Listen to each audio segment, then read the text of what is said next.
Host of Locked On Pac-12, Spencer McLaughlin joins me to talk about the Sun Devils football team after spring ball. Let's get his opinion of the team on this edition of the Locked On Sun Devils podcast.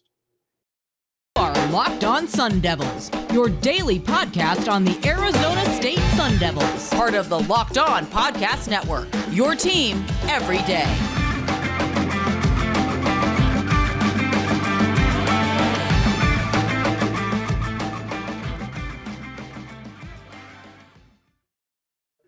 Hello and welcome back to the Locked On Sun Devils podcast, part of the Locked On Podcast Network, your team every day. My name is Richie Bradshaw, and I will be your guide for everything Arizona State Sun Devils. As always, thank you guys for tuning in, and a special shout out to the everydayers who are here every day. Wherever you're getting your podcast, hit like and subscribe. Turn on those notifications so you get an update whenever we post new content, and stay in touch with that content by following me on Twitter at RichieBrads36 and the podcast as well at LO_Sun Devils. Of course, I am joined by number one friend of the podcast, Pac-12 expert, and an Oregon Ducks fan that we put up with because, let's be honest, we don't really have any quarrels with those teams up north. We're really worried about the teams down south. Spencer, thank you so much for joining. I can't wait to get your input on the beloved Arizona State Sun Devils. It is always great to be back on the show with you, Richie. It's always a pleasure to have you, my friend. So let's start with the most obvious the most obvious elephant in the room, and that's Jaden Rashada. I don't know that me and you have gotten to extensively talk about him on a microphone, but he just got done with his first spring practice. It was very up and down. His highs were highs, his lows were lows. He didn't perform overly well in the spring game, but what are kind of your overall thoughts on Jaden Rashada after our first real experience with him as an Arizona State Sun Devil? Timeline. The timeline is, I think, the most intriguing part. Anytime you bring in a young quarterback who has got a lot of talent coming out of high school, most guys, even who are, high four like Rashada's or five-star quarterback recruits, four-star guys, whoever they are, there are very few guys who are ready to play day one when they step on campus, right? Trevor Lawrence was ready. He's the exception, not the rule. Most guys sit for a year. Even if you look at my team, the Ducks, best quarterback in program history, Marcus Mariota, sat for a year. Justin Herbert sat for half of a season, then it went awry, and they put him in the starting lineup to work on his development. That ended up paying off, of course. But, expecting him to play in year one, I don't think is very realistic. I think what you've talked about with regards to his performance in the spring game and spring practice has showed that. But I do wonder, Richie, he's going to have an opportunity to get better over the summer. It'll be on his own accord. It's going to be squarely up to him, but he could come into fall camp a better quarterback than he is right now in the spring. If he, gets with teammates and studies the playbook, talks with coaches, I don't know what all the rules and regulations are with all that sort of stuff, but nothing stops you from going out and working on, your own game. So I wonder what he looks like in fall camp, because Drew Pine and Trenton Bourguet are in there for Arizona State. You know what you have in Trenton Bourguet, a guy who showed up last year, played his butt off, and did everything he could to help ASU win games. Unfortunately, didn't materialize that way. So he's not a long-term option at the starting quarterback position. He was, I think, given the chance to show that. And look, he's a backup. And if you need to go to him in a backup situation, you could maybe be okay. But Drew Pine is a guy who came on stronger at the end of last year, but the beginning of last year was not so good. If you're a Notre Dame fan, had some really, really tough sequences there. We all, of course, remember Tommy Rees, the OC, encouraging him. Is that the word we're gonna I think use that's here? the nicest way to put it. It's the nicest possible way you could put it in that particular game. Not that Drew Pine's a terrible player. He is not, but Drew Pine is also not, a world beater at quarterback. He's a stopgap, right? In the NFL, he's the veteran who you sign to a 2-year contract while the rookie waits and, develops a little bit, learns the offense, gets adjusted to the NFL level and the NFL speed and such. And so Rashada, I think you're going to start asking questions about him every time. I'm sure there will be some ASU fans who will ask a question about Jaden Rashada every time Drew Pine throws an interception. Yes. He'll throw a bad interception in like week 2 against Oklahoma State, and then people just got just put in Rashada. I don't want to watch this guy. Right? Like everybody knows who those people are. They're always out there. So I think that's the question for Rashada right now. A guy who's got a lot of arm talent, a lot of potential, a lot of upside, but it is still pretty raw at this point in time. What can his development be over the summer? What does he look like in the fall, to the point where if any of those situations arise where Drew Pine's really struggling, has he advanced enough to the point where Kenny Dillingham could say, all right, let's go with the young freshman here and let him make some mistakes? And I love the way that you started off. Your point was timeline, because I think that that's something that Sun Devil fans need to really get accustomed to right now, is understanding that Jaden Rashada being the week 1 starter might not be the greatest thing in the world, short of him completely tearing apart training camp before the season starts. Like, I think it is important to understand that right now Arizona State is in a place where they need to be taking their time with their young players and making sure that they can develop them, because we've seen that Kenny Dillingham can recruit. We want to make sure that he can coach those guys up too. And part of coaching guys up is placing them in positions where they can succeed. I don't know if placing Rashada as a week 1, day 1 starter for the team is that position, but I do like what you said about Drew Pine. And I am curious. A lot of Sun Devil fans have likened him, and this is very, very lazy. I've made this comparison. I don't know if I totally believe it, but everyone says that this is Kenny Dillingham's Arizona State version of Bo Nix, the transfer kid who's very, yeah, exactly. Like, I think it's the lazy comparison. I was curious about your thoughts on it, because the Bo Nix transformation from Auburn to Oregon is absurd. He's reopened his NFL career at this point with what he was able to accomplish. Yeah, I agree. I think there are a number. I see how people reach that conclusion because it is kind of a simple connecting of the dots. Undersized white quarterbacks. And he also, I think, wears number 10, doesn't he? Yes, he does. Okay, so it's there even, it is. It's even, people can make that comparison, but I don't think it's there. Pine is not a guy who has a ceiling as high as Bo Nix. He doesn't have the arm. He doesn't have the mobility. I don't think he's ever shown the playmaking instincts that Bo Nix had. Now, when Bo Nix was at Auburn, he did not have a great support system there. Right. Being that he had some good wide receivers, but he didn't have a great, I think he had one good season with a tight end, but that was never a big part of it. The running game was not consistently there. He had coaching turnover and his offensive line play wasn't good. He goes to Oregon last year, completely remakes himself in the eyes of college football fans and in the NFL draft community, I think, as well. But what did he have there? He had a second team All Pac-12 wide receiver in Troy Franklin. He had a capable array of weapons, a veteran in Chase Cota. He had a stacked tight end room that he was able to utilize very well. He had a great running game. At Auburn, it felt like he was having to save the offense at times. At Oregon, he was just executing it at a really, really high level and showcasing his talents from time to time as well. And he had Bucky Irving. He had Noah Whittington in the backfield, really good running backs. Oregon rotated a lot of guys in the backfield last year, and they were all really good. The numbers back that up. And the offensive line, which was the biggest thing, was amazing. That was the biggest difference from Auburn to Oregon for Bo Nix. He had a great offensive line.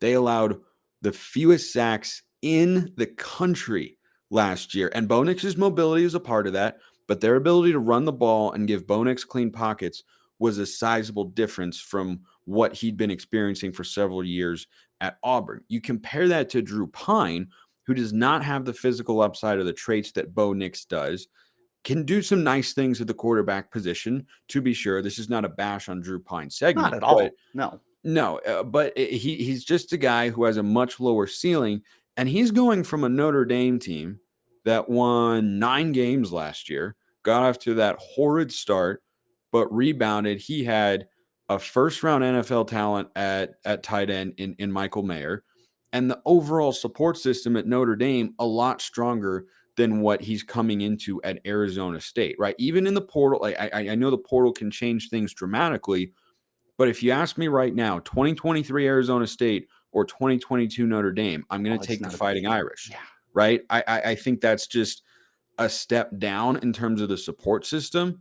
You could argue his competition level is not as high in the Pac-12. I wouldn't I wouldn't hear that particular argument having a lot of strength to it, but some people might see that. But I feel like that's kind of the biggest difference there is, Kenny Dillingham saw Bo Nix and saw a guy who he had worked with before. He's not worked with Drew Pine before, to Yeah, my he worked with knowledge. him at Auburn. People forget. Yeah, exactly. And so he'd worked with him before. He'd been his OC, knew what he had there, coming into a team with high expectations, reasonably so, and pretty lofty goals. Drew Pine's coming into Arizona State. He's going to be learning Dillingham's system for the first time. Dillingham is a head coach for the first time, not an offensive coordinator. That's also a difference because you got more voices involved, and it's a different role. I know it sounds obvious, but I think people overlook that sometimes. And you're coming into an Arizona State situation that is a rebuild at this point in time. So I see where people are coming from, but no, I don't think this is going to be Bo Nix. Now, the one point on that front that I could see materializing, Richie, Hit me. is you could see Kenny Dillingham get the best out of Drew Pine. Yes. He got the best out of Bo Nix last year. Not even a question. 71.5% completion percentage. Great touchdown interception ratio. Like, just go down the list. He had an outstanding, it was at one point a Heisman caliber season. Mm-hmm. But the best of Bo Nix is a Heisman caliber player. The best of Drew Pine is an above average starting top quarterback. Half of Pac-12. Yeah. Probably I don't think you can top 6. crack. I don't think Drew Pine could crack the top 4. He could get into the top half, but that's where his ceiling is at.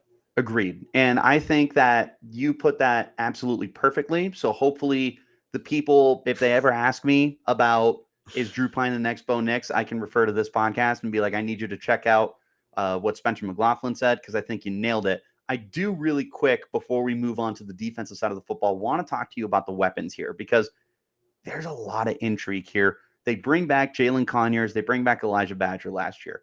2 guys who absolutely caught fire and did so much with next to no help on the offensive side of the football, mainly looking at the play calling, which got better with Sean Aguano, and the quarterback play got better with Trenton Bourguet. But these guys look like they're on their way to the NFL right now. Conyers in particular has looked completely unstoppable. They've got other guys here too. Cameron Scadaboo is the reigning Big Sky Player of the Year at running back. He's been making nonstop plays. Xavier Guillory transfers from Idaho State. He looks like a solidified number 2 option across from Badger. I look at these weapons, and I am beyond excited. Now, don't get me wrong. I'm not saying that the 4 guys I named are like all Pac-12 guys, but comparing it to what we've had, I feel like it's a really good step in the right direction. But I'm curious, for someone who doesn't have rose-colored glasses, when they look at Arizona State, how do you view these weapons? I think they're solid enough, to the point where you can expect certain things of Drew Pine as an Arizona State fan, right? You look at Conyers and Badger and say, okay, those are Power 5 contributing players. Those are plus weapons. You bring in some other guys via the portal. Like, it's not, a bunch of all conference guys, like you said. It's Right. not an offense that I expect to be top 4 in the Pac-12 or, propel Arizona State to an 8-9 win season this year or anything like that. But I do think it's enough to give you a chance to really evaluate Drew Pine and Kenny Dillingham as well, and the rest of the offensive coaching staff in terms of what they can accomplish in year 1, what the output and production levels should be for the team as it's currently assembled. I do think you have to look at the offensive line as well, because if your offensive line is consistently overwhelmed, nothing you want to do offensively works. You don't have to have a great O-line, but I think you look at a team like Washington State last year. They had a great defense and they had an offense that was good enough, but that offense was held back. It was hamstrung by an offensive line that forced Cam Ward to try and do spectacular things, which sometimes he did, but then sometimes it would lead to a turnover, and sometimes he felt like he had to do too much. And if you get into that sort of situation with Arizona State, Drew Pine is not Cam Ward. He cannot ad-lib and create plays the way that Ward can. He's just not that sort of athlete, just not that sort of quarterback. So I think that's kind of the big question there.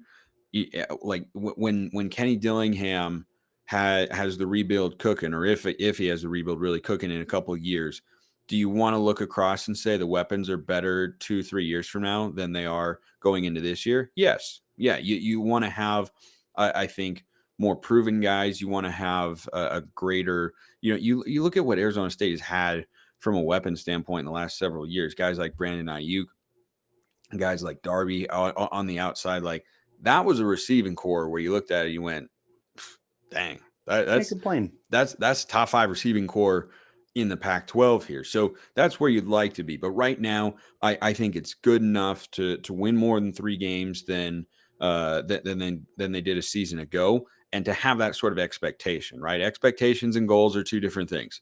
I repeat this all the time because I talk to a lot of different fan bases on Locked On Pac-12.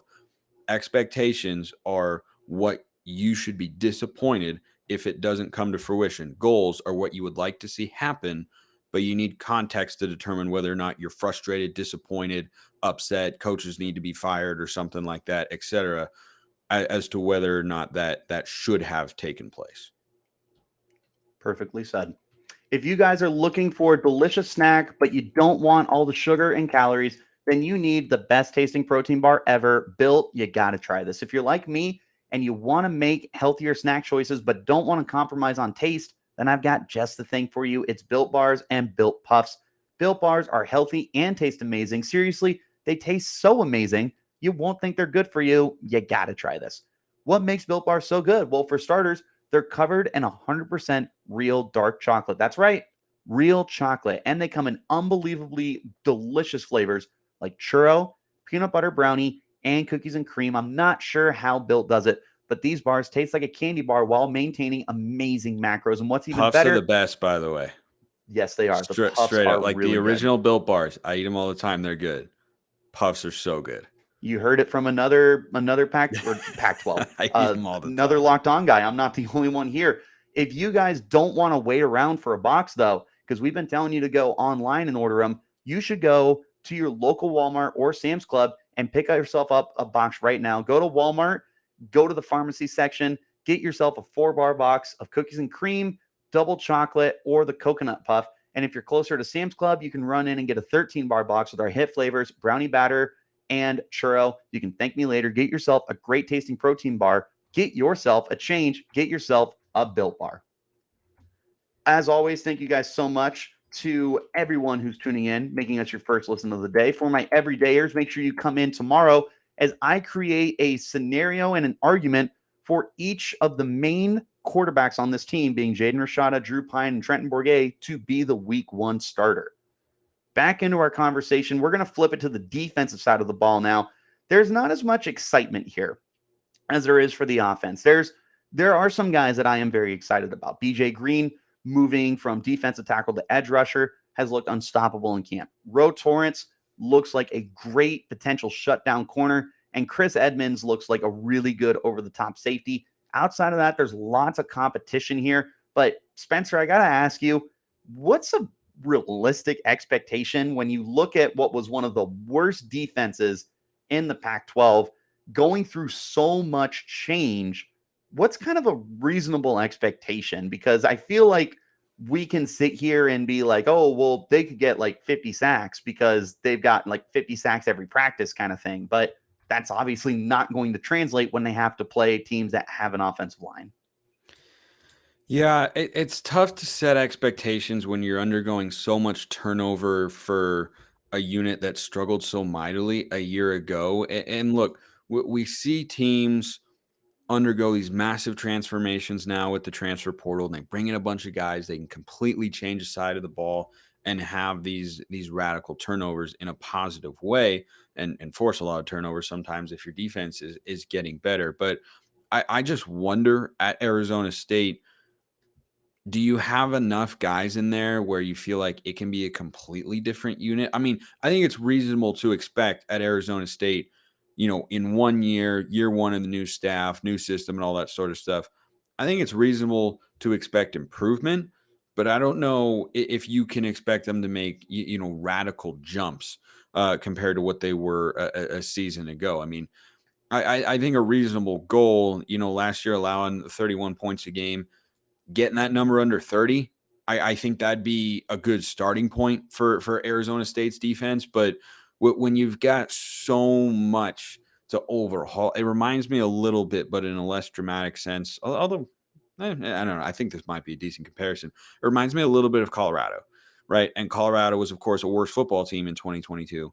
But people look at all the transfers they brought in and they want to get really excited about Colorado. And they want to say, oh my gosh, Colorado's going to be amazing this year. Deion's great. Look at all the new players. There's so many different players. It's a completely different team. Okay, yes.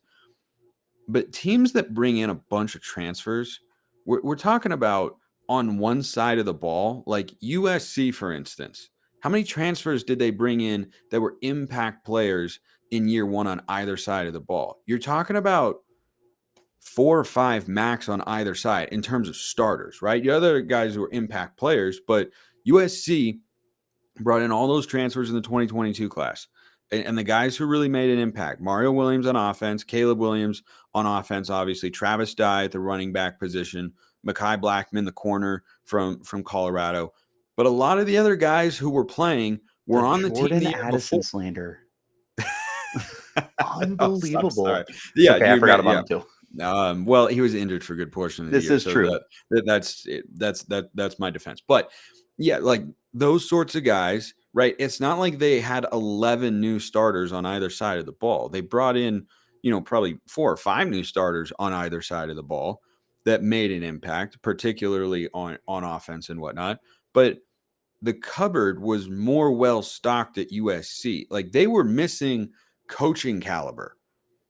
I mean, USC, the year that Clay Helton got fired, got housed by a Stanford team that turned out to not be very good. Okay, that's coaching. That's scheme, preparation, game plan, all that sort of stuff. If you took that 2021 USC team, they went 4-8, they would have more composite talent from the portal and the high school ranks than probably half of the Pac-12. So I look at Arizona State and I think with where the roster is at, where the recruiting got to under Herm Edwards, you're looking at a team that's closer to the Colorado side of things where, yes, you can bring in a lot of transfers. You can bring in a lot of impact players, right? Colorado has brought in Cormani McLean, 5-star corner, Travis Hunter. They just go down the list. They could completely revamp things on either side of the ball, but they're starting further down the talent pool level. So you bring in a bunch of change that can give you that much growth. I'm sorry for people listening right now, but I'm making, section sizes with my hands. But if you can get this much growth in the portal and your ceiling's up here at the top of the screen, okay, USC was starting here and then they moved themselves up to there.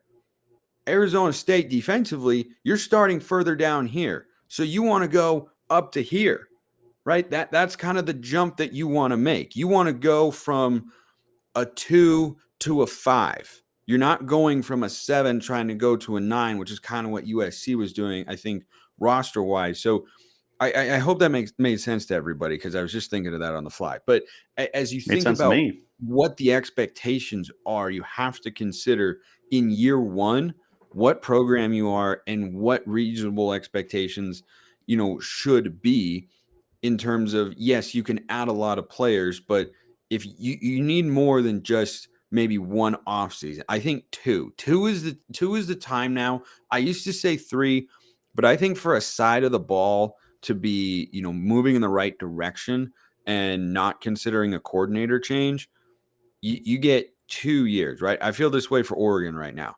Their defense did not take the step forward I thought it would in 2022. So Tosh Lupoy, defensive coordinator and the play caller, and some of this falls on Dan Lanning, but he's the head coach who's got more things going on. If Oregon's defense doesn't take a step forward in year 2, there are no excuses, right? Year 1, you can say, okay, we brought in, some of our own guys via the portal, and they did well, but we were still dealing with guys who we didn't know, maybe didn't fit our scheme perfectly. In the transfer portal era, as an OC or as a DC, to me, you've got 2 years to make tangible steps forward. And if you flatline or if you take a step back from when you began that 2-year cycle, then that's a problem. So I think for Arizona State, this is going into year 1. I don't think you got any hot seat talk, any expectations, anything like that on the offensive or defensive side of the ball. I think you go in and say, all right, let's lay the groundwork for what should be a bigger step in year 2. I think that's perfect. And there's a lot of intriguing talent on the defense. It's just you're working with a lot more misfits than you are 5-star guys and high 4-star guys. Like USC was able to get so much out of their transfer class last year compared to what ASU will this year, because USC had the brand, they had Lincoln Riley to be able to draw those guys in. Arizona State, not that they've brought in bad transfers at all. They brought in a lot of impact transfers. It's just, I feel like the expectations need to be tempered. There are some interesting guys. Clayton Smith, a former 4-star/5-star edge rusher, could be something cool, but we'll have to wait and see. What I'm interested in is the new culture that is the defensive side of the football with the coaching, with somebody that we're familiar with is former Washington defensive coordinator Brian Ward, who is now Arizona State's defensive Washington coordinator. State, DC, yeah. Yes. What did I say? You said Washington. Whoops. Yeah, my bad. Washington State's. Thought you were about to name Jimmy Lake out there. I was like, boy, did I miss something? No, that would not be good. That would be very bad for press media. We talked earlier about the coaching that Drew Pine got. I think Jimmy Lake's a whole different level of coaching. But anyways, what do you think about Brian Ward and his fit with Arizona State?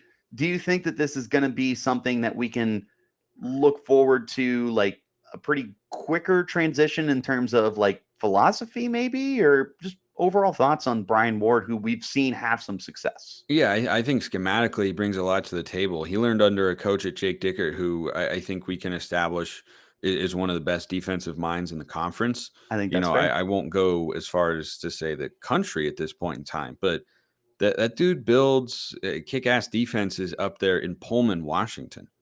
That's what he has done. He's completely shifted the identity of that program from the Mike Leach RIP era to now it is very much his team. It is built in his vision, and they are led by their defense. And they play a very havoc style. They fly around. They are, chaotic, and they're wanting to create those explosive plays defensively. And I think Brian Ward is a great guy to have gotten down to be your defensive coordinator in Tempe. And if you think about the players they were able to bring in and develop at Washington State and how hard it is to recruit up there. It's probably the second or third most difficult spot to recruit nowadays in the conference. I think Oregon State is another one, and I think Cal is another one right now, just kind of with the brand of where they're at. But it's certainly bottom three, and they built defenses that were really good. So I think that has to give you some real upside as an ASU fan about, what he can bring to the table schematically, what he can do, developing players into NFL caliber guys like Dan Henley, who's I think going to be a really, really solid NFL player at the linebacker position. And, you give him an Arizona footprint to recruit in. I think that raises the caliber of prospect that he'll be dealing with on average compared to what he had at Washington State. And, he showed it as a DC up there, and he learned from a guy who was a really good defensive coordinator, and I think is a pretty darn good head coach in Jake Dickert. So when I saw the hire of Brian Ward, I thought, whoa, I didn't see that coming, but I think it's a testament to what, Dillingham is trying to build at Arizona State, and the fact that other coaches and players and pundits and whatnot are kind of buying that at this point in time. Because you take a guy in Brian Ward who's at a Washington State program that could be poised to make a leap in year two with Jake Dickert at the helm full time, and Cam Ward coming back, and you could have looked at that and said, our ceiling might be a 9-win team. You win 9 games at Washington State. Boy, you can attract some really, really big schools to come in and get you as an assistant or as the head coach as well. And the fact that he looked at Arizona State and said, yeah, I'd rather go there, even though they're coming off 3-9 season, I think that's telling about, what Kenny Dillingham is selling right now. Yep. And it definitely helps that, Brian Ward, local kid from Glendale, Arizona, and Dillingham building that identity that we've all seen with the hashtag Activate the Valley, is to get these Arizona kids to want to stay home. And Brian Ward has been so integral to building that identity. And that's one of the reasons why I'm so excited for him, not just as the defensive coordinator, but just as one of the key components of the staff. Is I think the energy level that he brings. I got a chance to talk to him, and he feels like that guy who exudes confidence. And he's somebody that is very easy to gravitate to and kind of feed off of his energy. Hold on, I was just thinking about this. Did you say integral? Integral. Integral. Integral? It I is don't not believe you. integral. Well, that's that Arizona State education for you. I don't know what to tell you. I didn't pass the grammar class. You want to make fun of me for that too? Oh man. I think it's either integral or integral. You can kind of pronounce it either way. I haven't Look, heard there's it. three different pronunciations apparently. I haven't heard integral before. See, now I'm just thinking of that scene in Ted 2 where they're mocking Amanda Seyfried's character because she went to Arizona State. Can we get a real lawyer? Can we get a real podcast host? Like, I don't know what to tell you. This is why I'm sorry. I don't even. I'm the worst. I'm the actual worst. I might have to ban you from this podcast for like a week before I can let you back on. But anyway, whatever that big word is, Brian, I hate you so much. Brian Ward comes across as a guy that like you can gravitate to and like buy in on his energy that he's putting out there. And I think that's one of the most important factors right now for the Sun Devils team to kind of look at and lean on is what he's putting out there for the team. Yeah, I was gonna make a joke about it, but I can't get it out. Yeah, I think no, I can't do it. Okay, that's just this is great podcasting, by the way. I bet everybody's really glad that you had me on the show. It's integral to enjoying their day. All right, all right.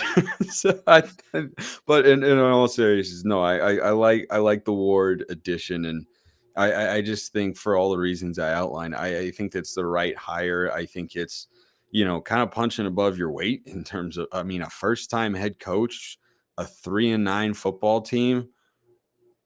That doesn't scream get one of the best or most renowned defensive coordinators from one of the best defenses in the conference to make a lateral move, right? You're not pulling him down to be the head coach. He's not the co-head coach or associate head coach or anything like that. Just pulling him down for the same role, I think is an encouraging sign. But he's got a good deal of work in front of him, and I think building the roster is a part of that. But like I said, I think you can expect some improvement, like getting under 30 points a game. That I think is pretty reasonable for an expectation in year one. A goal would be to get in the top half of the conference in points and yards allowed per game. Like that'd be a goal that would be really good. Like if Arizona State comes in 6th in the conference in points per game and 5th in yards per game allowed, huge. That is, we need to extend Brian Ward, or someone's going to hire him or someone's going to hire coach. Him. Exactly. Yeah.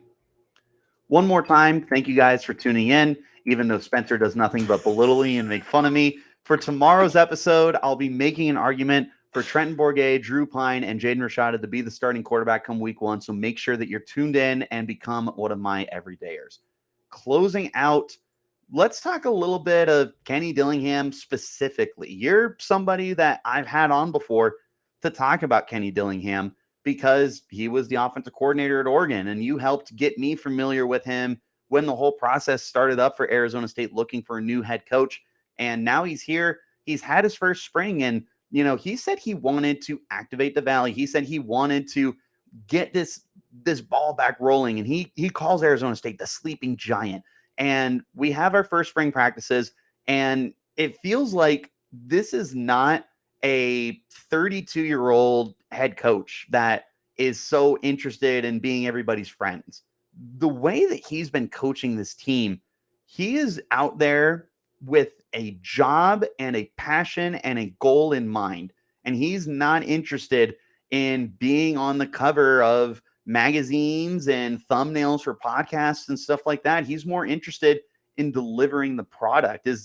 Is this something that he's always been about at Oregon, or is this a whole new Kenny Dillingham that we're experiencing? Well, Oregon had him for just the 1 year, but our impressions of him were that he was very engaged. He's not someone who just kind of sits back, calls the plays, and is not going to be a vocal leader, which is what Oregon had with their previous offensive coordinator, Joe Moorhead, who I really liked, by the way. Like there's no right or wrong way to do this, just different personalities and such. But Moorhead was very much just kind of sit back, call plays, touchdowns there, little fist pump, just very, very much a tactician in that sense. And Kenny Dillingham has got the schematic prowess. He showed that as he put up one of the most productive offenses in the country in his first year as a play caller. Of course, that's part of what attracted Arizona State to go out and hire him. His youth, him being an ASU grad, that all certainly factored in as well. But he's a guy who gets heavily engaged. He's a guy who at practice is loud, is demonstrating drills for guys and how he wants things to be done. He's a guy who's gonna shout on the headset up in the booth when a touchdown is called and executed just the way that he wants it to. Like he is a go-getter. He is bringing that fire, that energy that I think a lot of guys look at and say, yeah, I'd want him to be my head coach and make him relatable to players. And I think that's why he's part of the reason he's been such a great recruiter to this point. I mean, had he not left Oregon, the Ducks would have Dante Moore, who by some accounts, including Sports Illustrated, was the #1 quarterback in the 2023 cycle. He ends up going to UCLA. Sorry about that. Yeah, he ends up getting Jaden Rashada. And you talk about a guy who also worked with Bo Nix at one point in time. Like you just go up and down the board here and look at how he recruited Oregon and how he recruited Auburn, what he's doing at Arizona State already. I think that energy is very much in tune with what Arizona State thought they were getting when they hired him. And I think he showed that to this point. And I think that's something that fans should like to see for ASU. As of right now, do you think that and obviously this is such a premature question to ask for a guy who hasn't even gotten a chance to get through a full offseason yet, but do you think so far he has stuck to his word on wanting to get everyone like reintegrated on this team, not just the fans, but the players and the coaches and the students? Do you think he's delivering on what he said so far? Well, very premature. Yeah, I think it's a tad early for that. I don't think the spring game attendance is probably where he was hoping it would be. And noon game was a failure, I would say. At this point in time. But, in the grand scheme of things, you got to wait to make an assessment on something like that once real games actually start. Would you like to have had, a bigger spectacle that was, much more community involved and had greater attendance at the spring game? Yeah. Okay. You definitely would. You can put that down as, there's work to do in that department. But, Kenny Dillingham, to a lot of people, is somewhat of an unknown. He's not Deion Sanders, who's able to sell out a spring game just because his name is Deion Sanders. Right. Like that's not how it works. He's got more work to do. I think he understands that and understood it when he took the job and whatnot. So it's something that can be done. And, we've seen it before. I mean, I've watched games at Arizona State my entire life, and more often than not, places jam-packed, places rowdy, places is going crazy, hoping the Sun Devils pull out a win. Vernon Adams, 2015. But I'm so sorry. That was mean. That was mean. That's strike two. That was mean. That's strike two. That was mean-spirited. But no, I think he's aware of the task that's in front of him, and I think it's something he can certainly accomplish. Just right now, I think that spring game is an indicator of, okay, we got a ways to go here, but it puts more pressure on, the need to deliver results come the falls, in 2023 and beyond. Absolutely. And that's definitely the right way to think about this. This is not a instant gratification kind of process. This is going to be something that Dillingham's going to have to work on for 2-3 years to get this thing going. We've definitely seen some nice progress, though, in his short amount of time. And I think the biggest thing that stands out is getting Jaden Rashada to this program, and not for a massive NIL deal, because Lord knows that ASU does not have massive NIL yet. Fingers crossed we can get there. But he was able to sell Rashada on a 3-9 team. That is so cool to see, especially when you look at the lackadaisical effort that Herm Edwards had put together when he was recruiting here.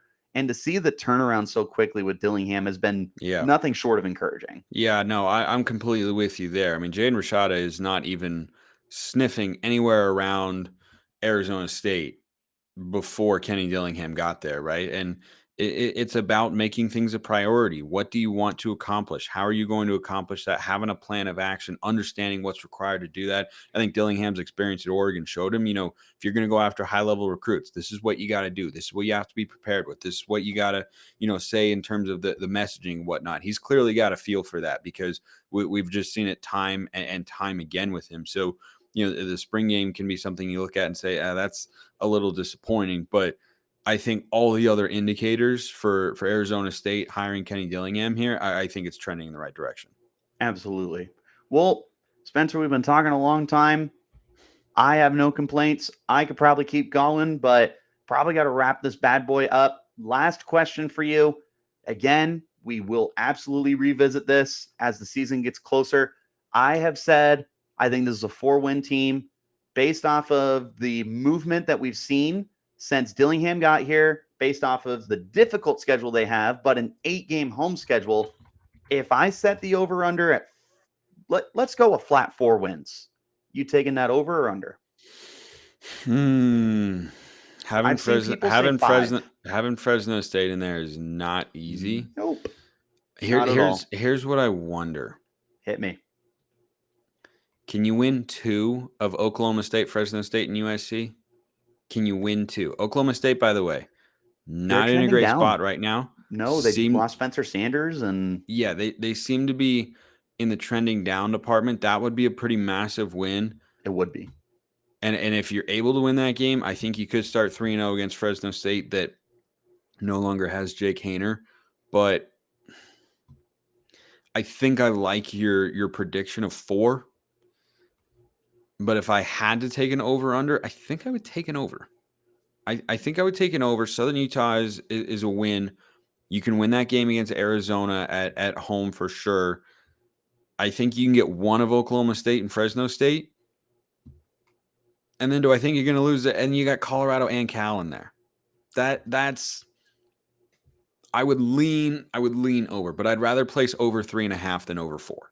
There you go. Spencer, where can the good people find your conversation, your Twitter material, all that good stuff? Locked On Pac-12 and Locked On Ducks are Monday through Friday on YouTube and wherever you get your podcasts. And I am on Twitter at Smalls_55. DMs and mentions wide open. If you want to go in there and tell me how to actually pronounce the word integral, then we can discuss that or anything else. But Richie, always great to be on with you, my friend. Always great to talk to you. Remember, guys, wherever you're getting your podcast, hit like and subscribe. Turn on those notifications so you get an update whenever we post new content. Follow me on Twitter at RichieBrads36, the podcast at LO_Sun Devils. Don't forget, Braylon Addison was out of bounds. And until next time, you keep it locked right here on Locked On Sun Devils.